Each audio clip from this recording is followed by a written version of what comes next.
দর্শক বন্ধুরা, আজকের ভিডিও টপিকটা আশা করি বুঝতে পেরেছেন থাম্বনেলটা দেখে। কারণ আমি বলেছি যে ইউরোপ কান্ট্রি বাদে এখন আমরা কেন মালয়েশিয়াতে যাব বা কেন আপনারা যাবেন, এই সমস্ত বিষয় নিয়ে কিন্তু আজকের ভিডিও। আর আশা করছি ভিডিওটা কন্টিনিউ করলে সমস্ত প্রশ্নের উত্তর পেয়ে যাবেন। সম্পূর্ণ ভিডিও না দেখে কমেন্টস করবেন না, ধন্যবাদ। তো বন্ধুরা, আলোচনা আমরা প্রথম যে বিষয়টা নিয়ে করব সেটা হচ্ছে যে এখন বর্তমান সিচুয়েশনে কিন্তু বাংলাদেশ থেকে বিভিন্ন দেশে যাওয়ার জন্য অনেক ভাই আছেন। কারণ আমি ইউটিউবে বিভিন্ন দেশের ভিডিও তৈরি করি, বিভিন্ন দেশের ভিসা প্রসেসিং নিয়ে।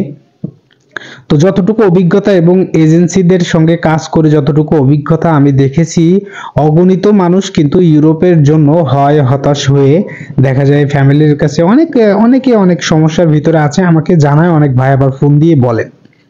তো আমি তাদের উদ্দেশ্যে বলবো যে এখানে যে শুধু আমার বিজনেস বলে এমন কোনো কথা না, এটা জাস্ট আপনার যেটা যদি ভালো লাগে আপনি ডিসিশনটা নিতেও পারেন। জাস্ট আমি একটু হেল্প করলাম, আর আমি জাস্ট আমাকে একটু স্পন্সর করলাম। তো বিষয়টা হলো যে আপনি যদি এখন বর্তমানে মালয়েশিয়াতে যে ভিসা আছে, প্লান্টেশন ওয়ার্কারে আমরা জরুরি ভিত্তিতে ফাইল নিচ্ছি, ঠিক আছে, 20টা মতো নিচ্ছি, সেখানে দেখা যায় 15 না হলেও 12-14টা মতো হয়ে গেছে, আরো বাদ বাকি দেখা যায় কিছু আমরা নিব। সেক্ষেত্রে আপনারা চাইলে আমাদের সঙ্গে যোগাযোগ করতে পারেন।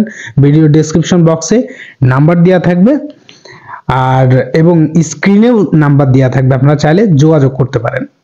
তো বন্ধুরা, এখানে বিষয়টা হলো যে যদি মালয়েশিয়াতে আপনি কলিং ভিসায় যান বা প্ল্যান্টেশন ওয়ার্কার হিসাবে যান, সেক্ষেত্রে কিন্তু পাসপোর্টটা আপনার কাছে থাকবে, আর আপনি যেখানে ইচ্ছা কাজ করতে পারবেন। এই সুযোগ সুবিধা আমরা তৈরি করে দেব, বা এরকম সিস্টেম প্রপারলি আমরা করে দেব আপনাকে। আর এখানে অপরচুনিটি থাকছে, সেটা হলো আপনি মিনিমাম ভালো একটা স্যালারি পাচ্ছেন। আর আরেকটা বিষয়, যারা ইউরোপে যাওয়ার ইচ্ছা আকাঙ্ক্ষা আছে ইন ফিউচারে, তারা কিন্তু মালয়েশিয়াতে ইনকাম করেও বাংলাদেশে কিন্তু দেখা যায় বেকার অবস্থায় অনেকেই অনেক প্রেশারে থাকেন। সেক্ষেত্রে মালয়েশিয়া যদি আপনি যান, সেই টাকাটাও উঠলো এবং আপনি সেখান থেকেও যদি ট্রাই করেন, সেক্ষেত্রে কিন্তু বাংলাদেশি ছাড়া প্রায় দেখা যায় 80% রেশিও কিন্তু অনেক ভালো থাকে বিভিন্ন কান্ট্রিতে, যেমন ক্রোয়েশিয়া, ফ্রান্স, স্পেন এবং সার্বিয়া, রোমানিয়া, বুলগেরিয়া। বিশেষ করে দেখা যায় রোমানিয়া বা ফ্রান্স, স্পেন, এগুলোই কিন্তু রেশিও অনেক ভালো। আর ক্রোয়েশিয়া, আপনারা হয়তো খোঁজ খবর রাখেন কিনা জানি না, তবে আপনারা এই বিষয়টা যাচাই বাছাই করে দেখতে পারেন। তো সেখান থেকে কিন্তু সহজেই আপনারা আবেদন করে যেতে পারবেন এবং আপনার দেখা যায় মান্থলি একটা স্যালারিও কিন্তু আসছে, আপনার ফ্যামিলিকেও ভালো রাখতে পারছেন এবং আপনি আপনার গন্তব্যও কিন্তু পৌঁছাতে পারছেন। তো জাস্ট আমি একটা হেল্প স্বরূপ আপনাকে কিছু ইনফরমেশন দিলাম, ডিসিশন নেওয়ার দায়িত্ব সম্পূর্ণ আপনার এবং আপনার ফ্যামিলির। তো আরেকটা বিষয়, সেটা হলো যে অনেক ভাই আছেন যারা প্রশ্ন করেন যে ভাই এই ভিসায় আসলে এখন যাওয়া যাচ্ছে না, এটা সেটা বিভিন্ন কাহিনী। আরে ভাই, এখানে অনেকে বলছেন যে জানুয়ারি পর্যন্ত ডেট। হ্যাঁ, এখন জানুয়ারির আগে তো আপনাকে অ্যাপ্লিকেশন করতে হবে, তাই না?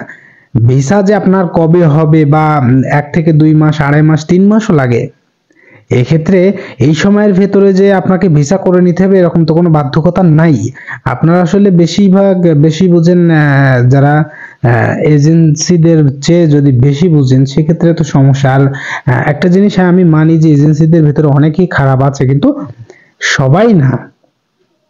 আর আমি তো আপনাকে বলছি না আপনি আপনার ফাইল আমার কাছে দেন, কিন্তু আমি লিগ্যাল বিষয়টা বললাম কারণ অনেক ভাই আছেন যারা আমাকে অনেক কথা শেয়ার করেন আমার সঙ্গে, এবং আমি যতটুকু কমেন্টসের মাধ্যমে জানতে পারি সেই বিষয়ে আমি আপনাদেরকে একটা অপরচুনিটি বললাম। সো আপনারা চাইলে যোগাযোগ করতে পারেন, ভিডিও ডেসক্রিপশন বক্সে নাম্বার দেওয়া থাকবে এবং স্ক্রিনে নাম্বার দেওয়া থাকবে। আর ভিডিওটা অবশ্যই শেয়ার করবেন, কারণ বাংলাদেশে অধিকাংশ মানুষ কিন্তু এই সমস্যার ভিতরে। যারা ইউরোপের জন্য, আমার দেখা অনেক ভাই আছেন যারা 3 থেকে 4 বছর বা 5 বছর পর্যন্ত অপেক্ষা করে আছেন, কিন্তু বিভিন্ন জায়গায় ট্রাই করে টাকা পয়সা নষ্ট হয়েছে, বিভিন্ন ভাবে দেখা যায় প্রতারিত হয়েছে, অনেক সমস্যার সম্মুখীন কিন্তু হয়েছে। সো আপনারা এই বিষয়টা কিন্তু মাথায় রেখে কাজ করতে পারেন, বাদ বাকি ইচ্ছা আপনার, আর আপনার ভাগ্যের উপরে সবকিছু ডিপেন্ডেবল। তো ধন্যবাদ, ভালো থাকুন, আর চ্যানেলটি অবশ্যই সাবস্ক্রাইব করে রাখবেন প্রত্যেকদিন এমন সব আপডেট পেতে। আসসালামু আলাইকুম রহমতুল্লাহ।